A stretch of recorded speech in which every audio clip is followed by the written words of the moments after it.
This is part 2 of our audio lectures for cardiorespiratory fitness. In part 1, we talked about cardiorespiratory fitness and how to assess it. Now, in this part, we're going to talk about the different field tests and how to utilize them to assess cardiorespiratory fitness. For cardiorespiratory fitness, there are a variety of different categories of tests that we can use to assess that.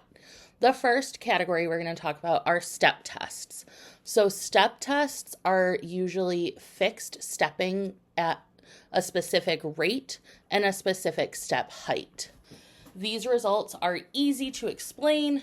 It's easy to follow the test procedures. However, they're less accurate compared to some individualized protocols.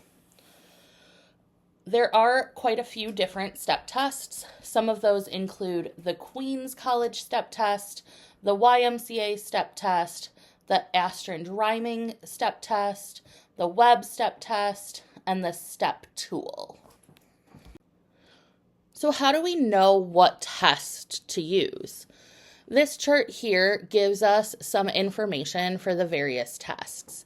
We want to pick the most appropriate test for our specific population and also our equipment and our time availability. So as we can see, each test has different variables in terms of who the most appropriate population is and the different heights for the steps, the rates, and the time. So, for example, the Astrid Rhyming test is for 5 minutes, where the Webb test is going to go until they hit 75% of their predicted heart rate max. So that requires us to do a little bit more calculation. The Webb test is more appropriate for young adults versus the step tool is more appropriate for all adults, and the step rate is more variable. So it just kind of depends on who you're testing to pick the most appropriate test. In our lab, we will be doing the Queen's College test. Our second category of tests are fixed distance tests. These can include things like the 1.5 mile run walk test, the 1 mile run test, the 20 meter shuttle run test, or the Rockport 1 mile walk test.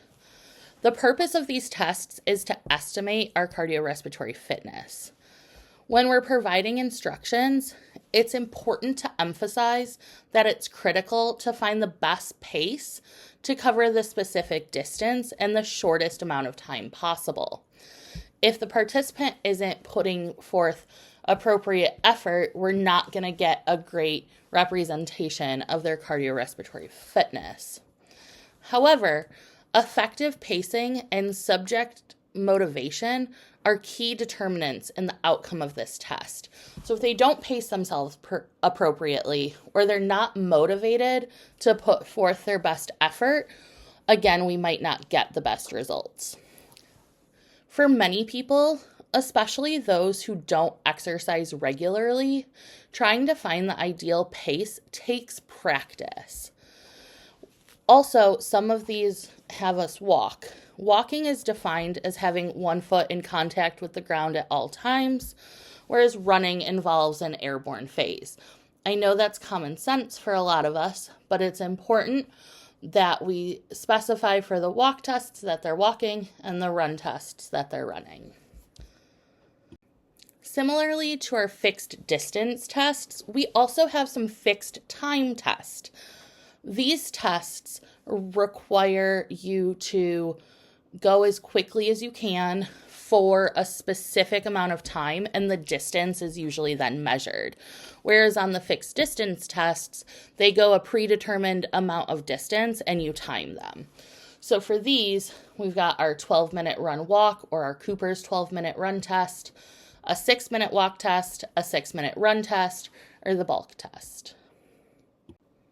We also have submaximal exercise tests.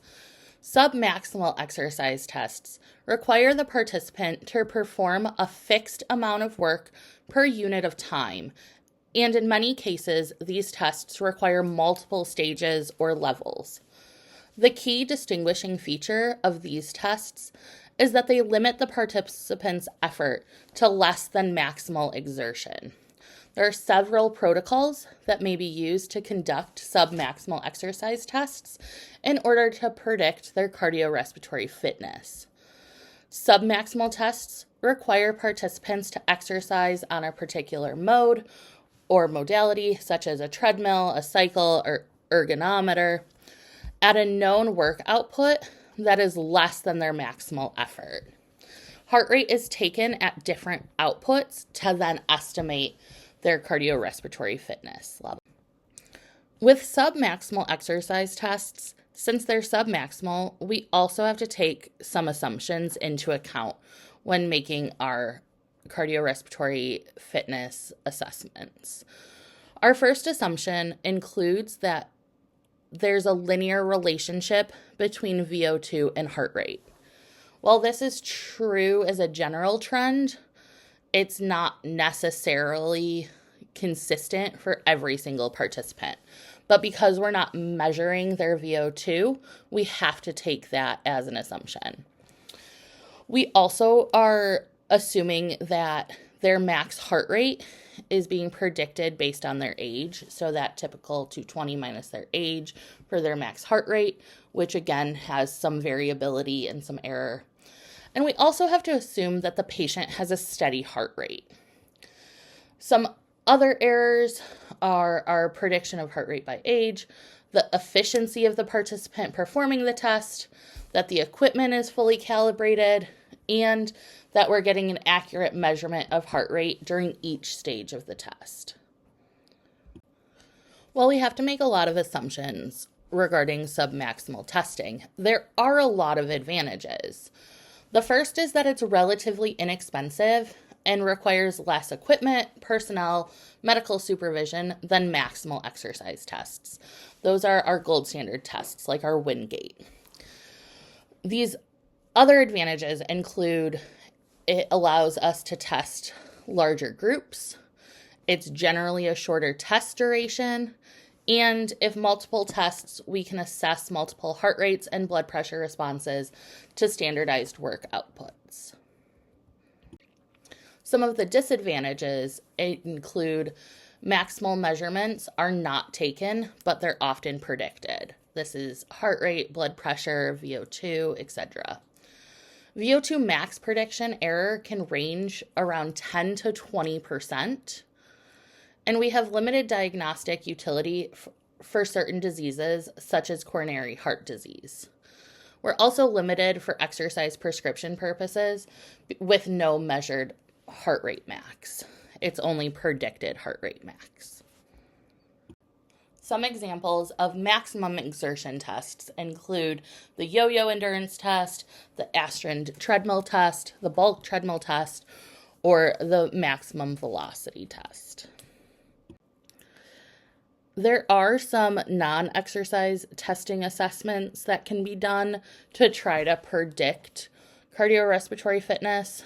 These collect variables such as age, sex, body composition, and self-reported activity levels, but these are less accurate and have more error than our submaximal or maximal exertional testing.